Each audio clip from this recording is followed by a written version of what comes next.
rejoice, life everlasting. Yerenim fianim fefte. Rejoice, O holy tree of life and fount of immortality. Yerenim fianim fefte. I supplicate thee, Lady, I humbly call upon thee. Yerenim fianim fefte. O Queen of all, I beg thee to grant me thy favor. Yerenim fianim fefte. Most spotless and most honored maid, O Lady, O holy. Yerenim fianim fefte. I call upon thee fervently, thou temple most holy. Yerenim fianim fefte. O thou my help, deliver me from harm and all adversity. Yerenim fianim fefte. And by thy prayer show me to be an heir of immortality. Yerenim fianim fefte.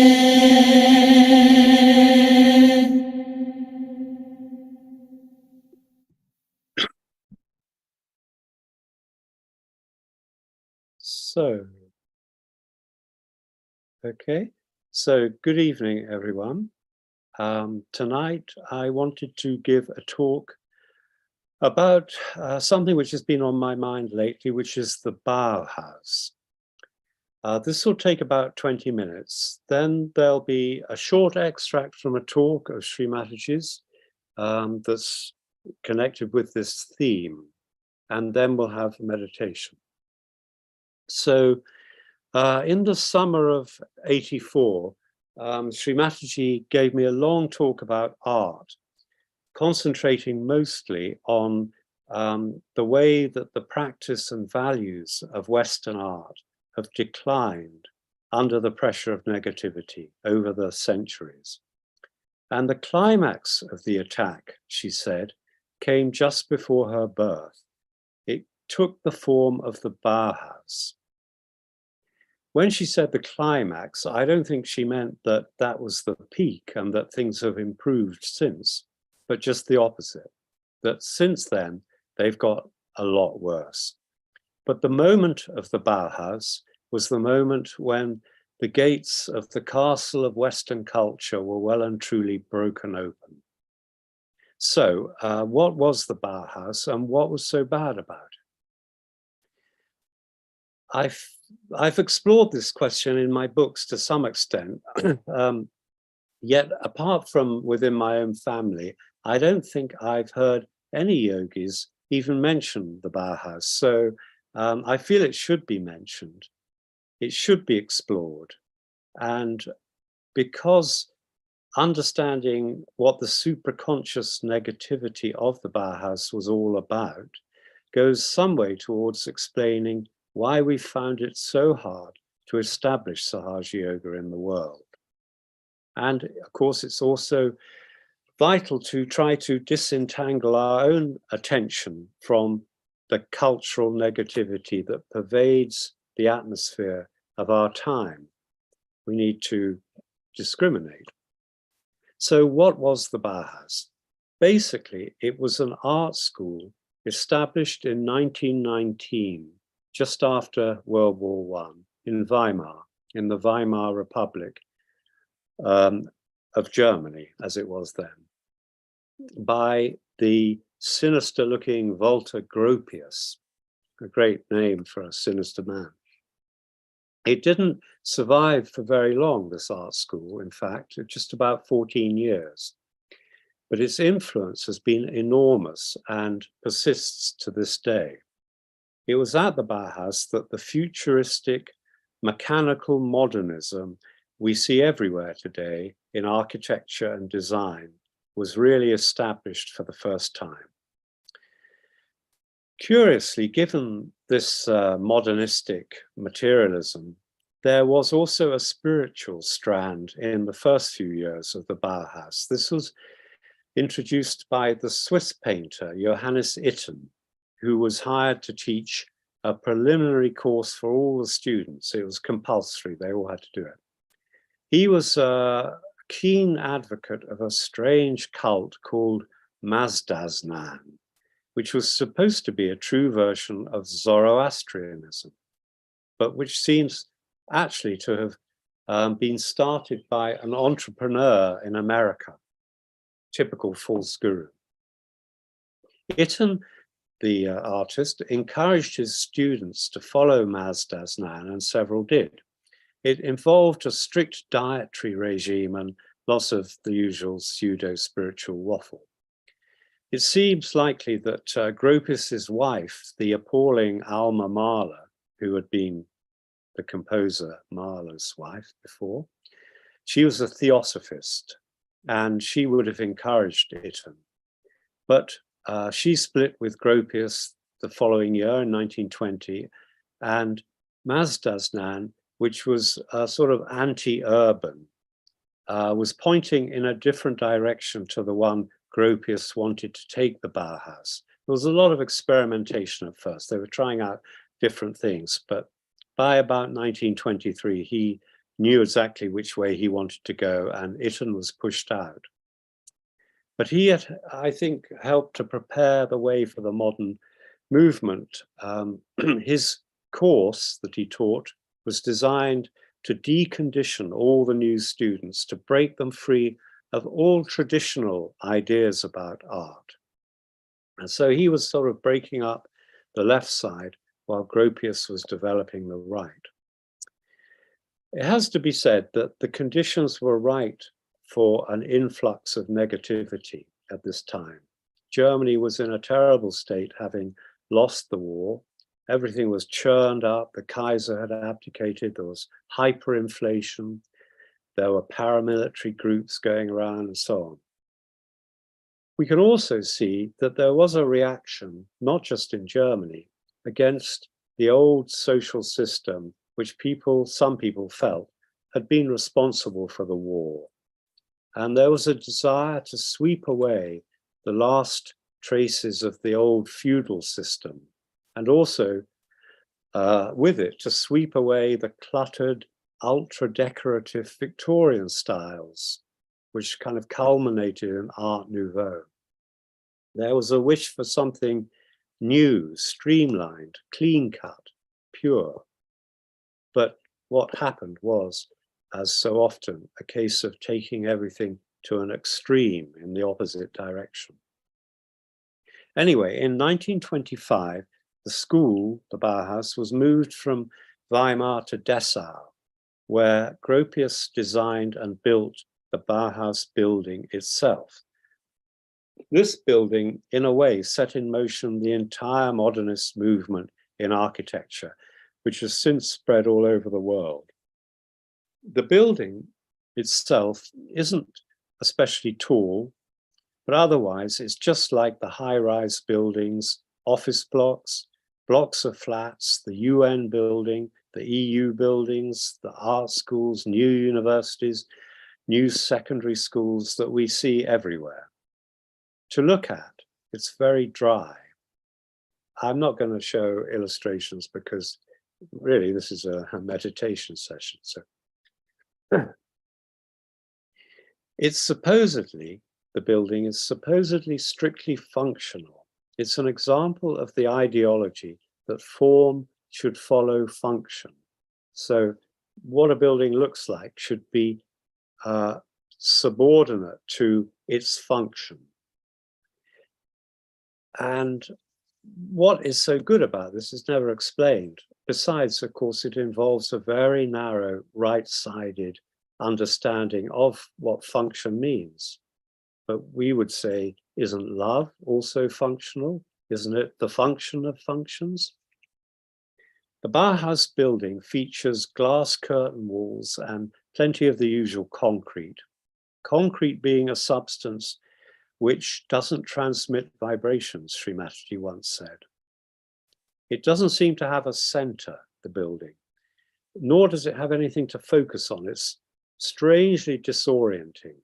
It's practically featureless in the sense that within and without, there's no ornamentation. This is another reason why it's disorienting. There are no references at all to tradition, neither to artistic nor to social traditions. This kind of architecture has completely broken with the past.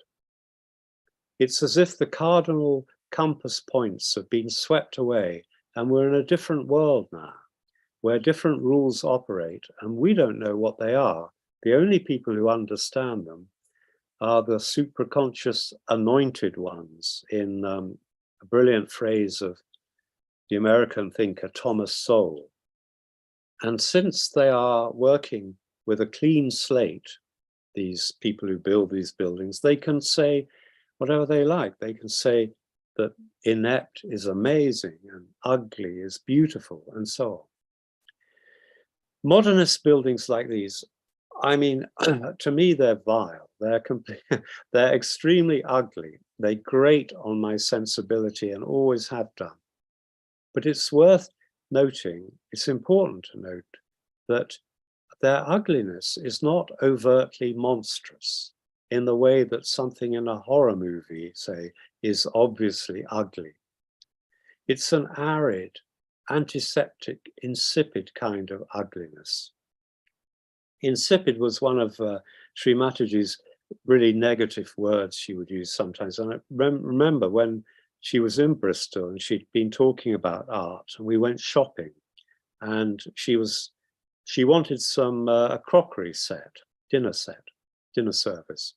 And she was looking at one in the shop and saying, very insipid design, very Bauhaus. You know, she was really drumming the point home.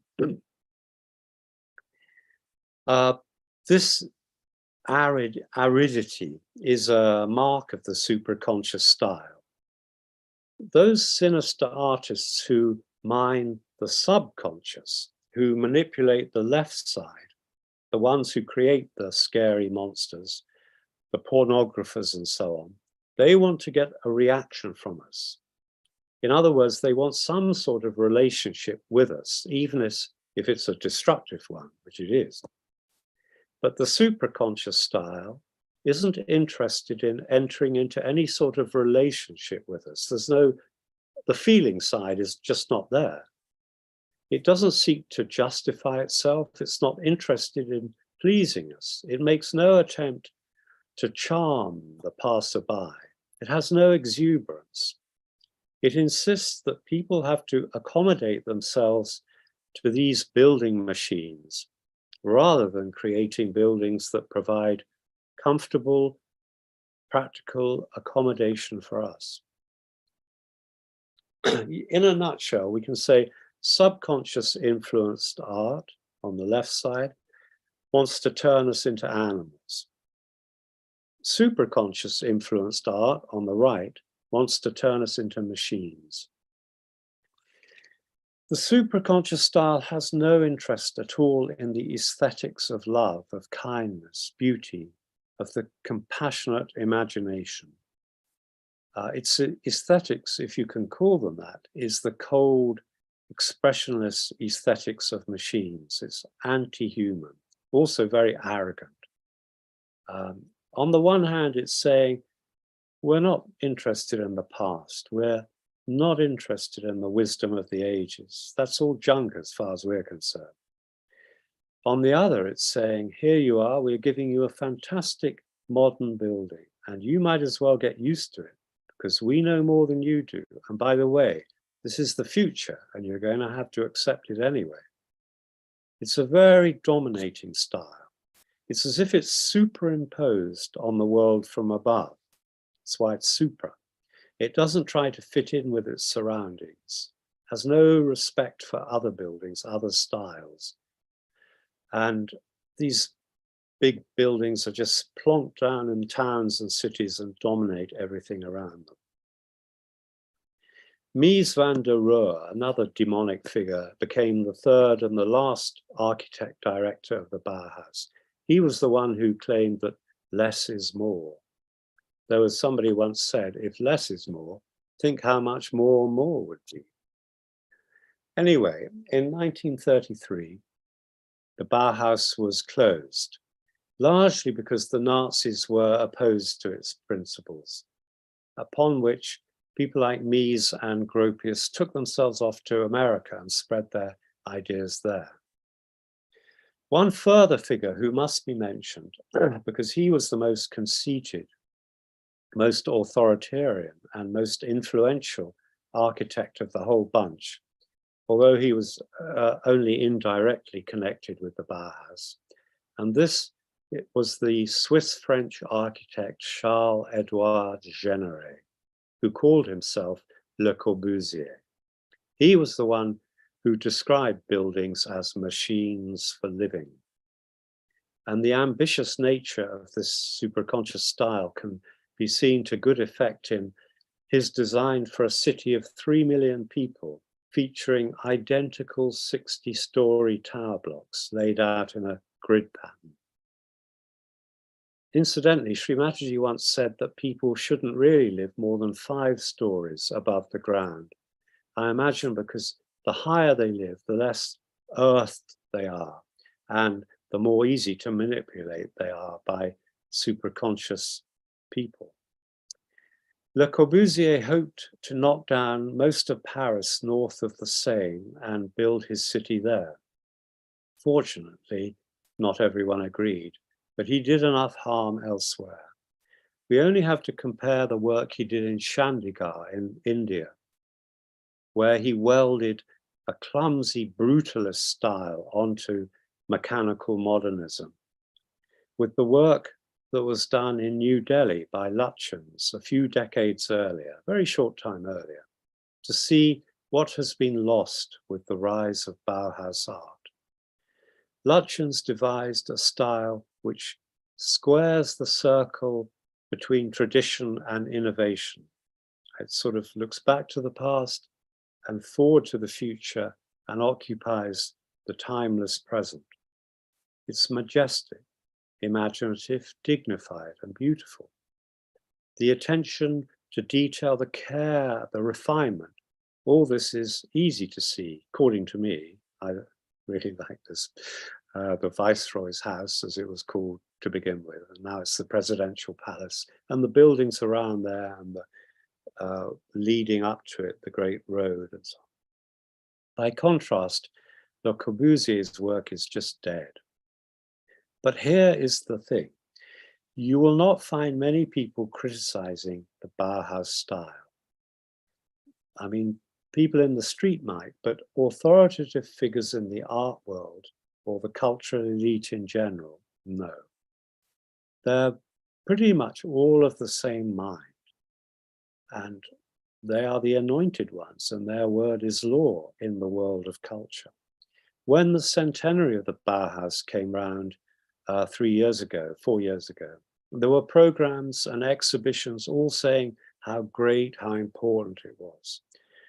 Le Corbusier's Capitol complex at Chandigarh, which looks like a mausoleum for dead robots, really does, was declared a World Heritage Site by UNESCO in 2016. And similarly, the Bauhaus in Dessau has been a UNESCO World Heritage Site for over 20 years. They are revered, and Le Corbusier himself is, I would say, still to a large extent viewed as a role model for architects. And we just, to finish with, we have to look at the reasons for this. One is that because the Nazis more or less closed the Bauhaus down, it seems to follow that since they were bad, the Bauhaus must be good. It appears progressive, but progressing where? Another reason why people are so accepting of the Bauhaus style is that because it's so right-sided, even now, 100 years later, it seems modern and futuristic and therefore cool. And the degree to which people do not want to appear uncool, especially people involved in the arts, is really surprising. A third reason is that this style is attractive to the bureaucratic mentality, which likes filing people away in little boxes, so to speak. And since the Second World War and the extension of the power of the state everywhere, this mentality has really come to the fore. A further reason for the acceptance of the Bauhaus style is that there's nothing nationalistic about it. People who feel that they are progressive don't want to have much to do with national traditions. It seems to them very backward looking. By building Bauhaus type buildings in England, for example, we don't feel we're importing a German style. From early on, this style was in fact known as the international style. And this too has helped it spread across the world. But it's not collective. That's a very different thing. Further, the uniform look of most of these buildings of being identical glass and concrete boxes stacked side by side and on top of each other can give a superficial appearance of egalitarianism. It's as if they're all about equality. It's a style, you know, that's nothing to do with royalty or aristocracy or the wealthy bourgeoisie as such, I'd say. But it has a different kind of inequality. Here, the superconscious people are as if they're at a superior level, looking down on what they call ordinary people or the vulnerable. And they are designing our world for us. It's very totalitarian. I mean, Philip Johnson in America, Le Corbusier, certainly in his early years, they were of a fascist mentality. Others have associated this modernism much more with the left wing, but either way, it's totalitarian. And it's of a piece with the superconscious mindset that always wants to re-engineer society and now more and more to bioengineer people according to its own abstract specifications. So, Western life has been attacked from 1919. This is what Shri Mataji wrote in a letter. Been attacked from 1919 by many devils who introduced ideas even in architecture and music. These destructive ideas have removed the Western people from their roots, from the Dharma that is the basic for the ascent. And this is why we should try to see this Bauhaus style for what it is and detach ourselves from it. So that was a very brief, very generalized account of the Bauhaus, but I hope it's been of some use. And we're going to now watch an extract from a talk of Shri Mataji's in Hampstead. It was just a short while before she talked to me about art and the Bauhaus. And this was in 1984. And we're joining the talk in the question and answers session. So there's a question before, and then she comes to another question which deals with this subject.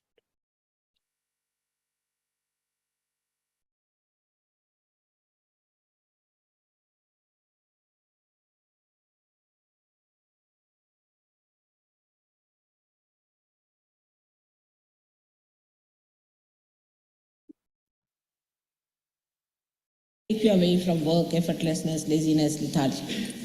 Because if you do work, you develop ego. So become non-egoistical. But you become super-ego. So no escape. So what do you do then? It's a problem. You be in the center. Just wait. Don't overdo anything. Be in the center. Do everything moderation. The Kundalini rises and you become that which is beyond ego and superego. You reach that state. Yeah. That's what you have to become, which is your right, which you should get.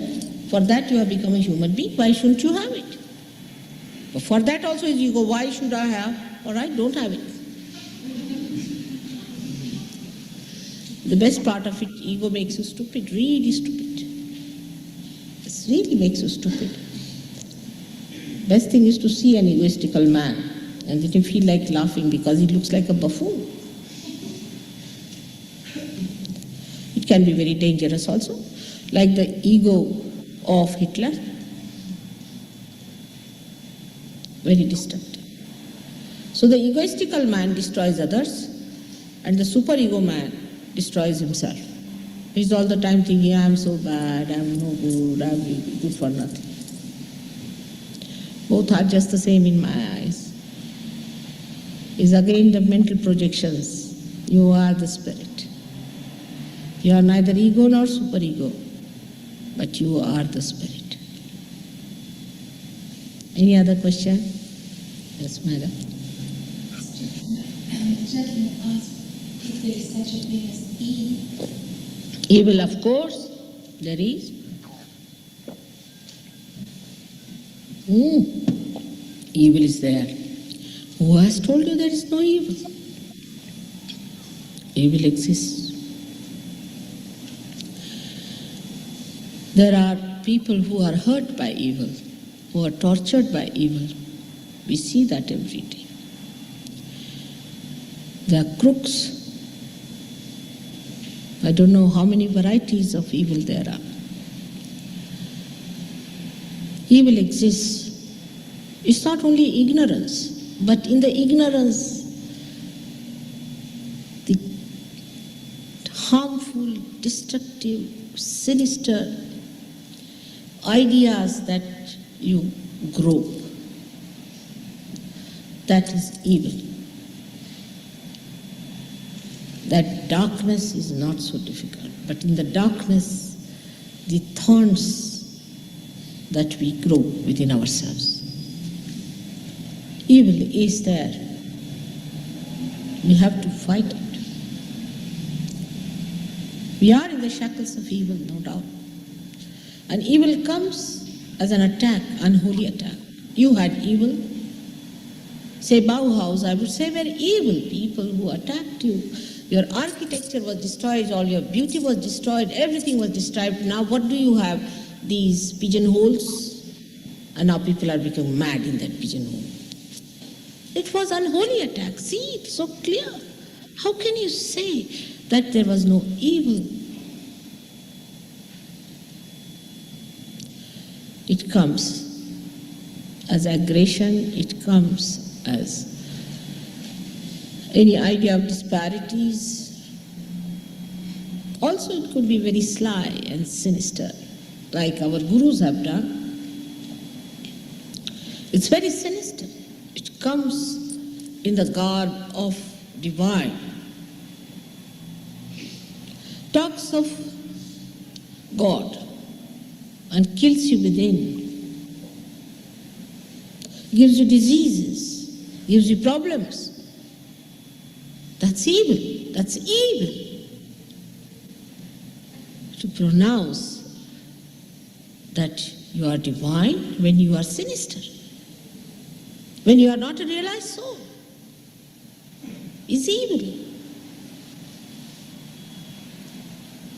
Sometimes I feel in modern times, evil is more powerful than the desire of man to rise above it.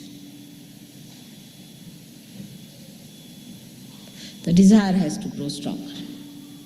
Then what is this? What are the powers of Satan? They are nothing. They can be finished. But if you want to vote for satanic law, have it. It's your desire, it's your decision.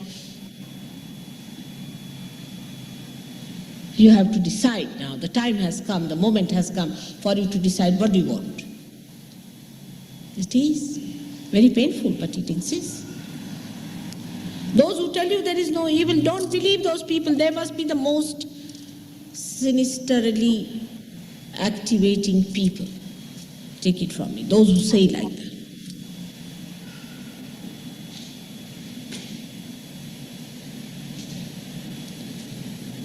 I don't want to be skyed.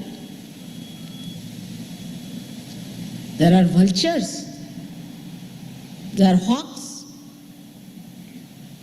And there are birds which are hurt,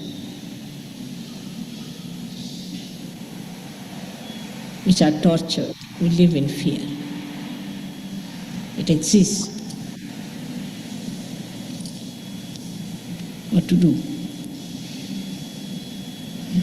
You have to just decide. It's for human beings to decide. You can see that clearly when you have your realization, very clearly.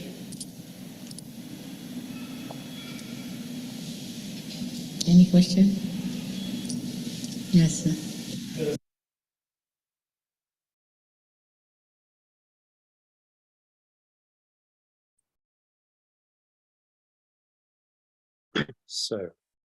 So we'll meditate now. And I mean, the focus has just been on negativity. But we aren't that. We are detached from that. We're not part of it. It is not part of us. We are the Spirit, pleased by things of the Spirit, things that please the Spirit. Let us purify our awareness through discrimination. See the beauty around us. Let us discriminate, deepen our discrimination always. So we're going to listen to some music. It's Rag Basant Pancham.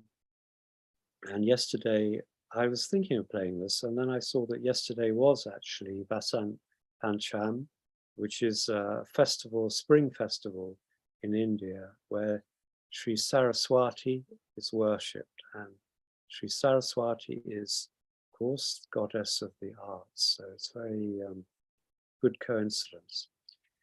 Okay, so if Priti, you'd like to begin this beautiful music at around 15 minutes in, and then when we get to 9, if you could fade it out. Thank you.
So